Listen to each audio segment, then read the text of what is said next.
On m'a récemment demandé, enfin c'est un truc qu'on me demande assez souvent, des conseils en ergonomie. Alors j'ai longtemps donné des conseils d'ergonomie, de mettre des cales sous l'écran pour que l'écran il arrive au niveau des yeux, que les coudes ils soient bien à 90 degrés, qu'on soit bien assis sur une chaise dos droit, etc. Pas d'un coup. Enfin. Et depuis quelques années, en fait, on se rend compte que c'est pas des conseils qui sont forcément pertinents, parce que ça soulage pas forcément plus les douleurs, c'est pas forcément plus efficace en termes de prévention, et on n'a pas forcément de meilleurs résultats avec les patients, entre autres parce que ça génère beaucoup de croyances liées à la position et à la posture, choses qui sont pas forcément hyper bienvenues quand on cherche à soigner quelqu'un et à soulager quelqu'un de ses douleurs. Donc pour vous la faire très courte, moi les gros conseils que je donne en termes d'ergonomie, c'est en numéro 1 le confort, d'être bien confortable quand on bosse, pour pouvoir justement bosser relativement longtemps sans être trop fatigué, de changer régulièrement de position, de bouger, et surtout de se faire des pauses plus ou moins régulières pour essayer de bouger. Donc je sais que c'est très compliqué, que des fois on est sur des gros dossiers, qu'on est dedans, qu'on n'a pas envie de s'arrêter parce qu'après on perd le fil, la concentration, tout ça. Mais dès que vous voyez que vous avez un moment où vous lâchez, faites une pause, bougez, même 30 secondes ça suffit. Il n'y a pas besoin de bouger 5 minutes.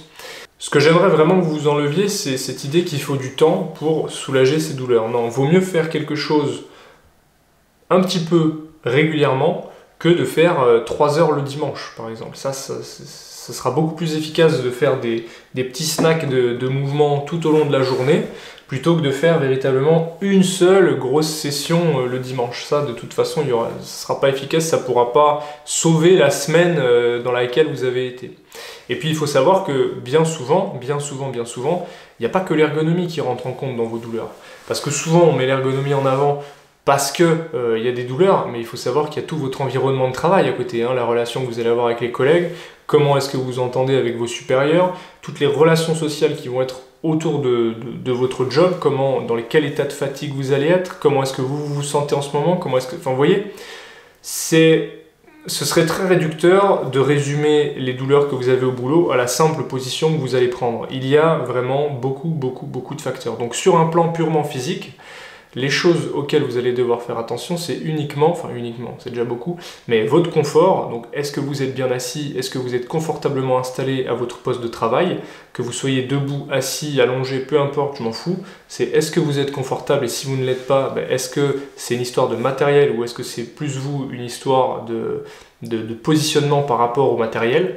Donc ça, c'est des choses qui peuvent s'adapter. Et surtout de changer régulièrement de position, parce que quand bien même, faites un test, ne me croyez pas sur parole s'il vous plaît, faites un test. Prenez la position que vous estimez être la plus optimale pour travailler. Et je vous mets au défi de tenir cette position-là pendant une demi-heure. Pas 1 heure, pas 2 heures, pas une journée, une demi-heure. Vous allez voir que vous allez avoir beaucoup plus de douleurs, enfin même pas beaucoup plus, mais vous allez certainement avoir autant de douleurs que si vous étiez dans une autre position. Parce que le corps n'aime pas l'immobilité, le corps a besoin de bouger, donc bougez, et si vous pouvez, essayez de temps en temps de faire des petites pauses pour faire des mouvements, pour vous articuler, pour vous mobiliser, parce que c'est ça aussi qui va vous permettre de continuer à bien bosser et de rester concentré tout au long de la journée, parce que dès qu'on commence à avoir une gêne, c'est le corps qui nous envoie un petit signal pour nous dire « là, il est temps de changer quelque chose, il est temps de bouger parce que ça fait trop longtemps que j'ai pas bougé. » Donc mes conseils en ergonomie, c'est ça. C'est trouver le confort, soyez confortable quand vous bossez, en numéro 1. En numéro 2, ça va être de changer régulièrement de position. Même avachi, c'est bon. Il n'y a pas de mauvaise posture, position ou quoi pour travailler. Ça dépend évidemment du travail. Si vous êtes maçon, compliqué de s'avachir, mais disons quand vous êtes dans un travail de bureau, même avachi pendant un petit temps, il va rien vous arriver de fou, donc rassurez-vous là-dessus.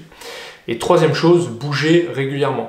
C'est important de bouger, donc si vous arrivez à vous faire des petites pauses, même de 30 secondes, choisissez un exercice, flexion, extension, des trucs très simples, très bateaux, très basiques, juste mobiliser la zone sur laquelle vous allez ressentir un endolorissement ou des tensions. J'espère que la vidéo en tout cas aura été claire. J'espère qu'elle vous aura plu. Je vous rappelle encore une fois que mon livre est toujours en vente, des sites, Fnac, Amazon, votre libraire favori, etc. C'est 50 exercices pour se passer d'ostéopathe aux éditions Erol.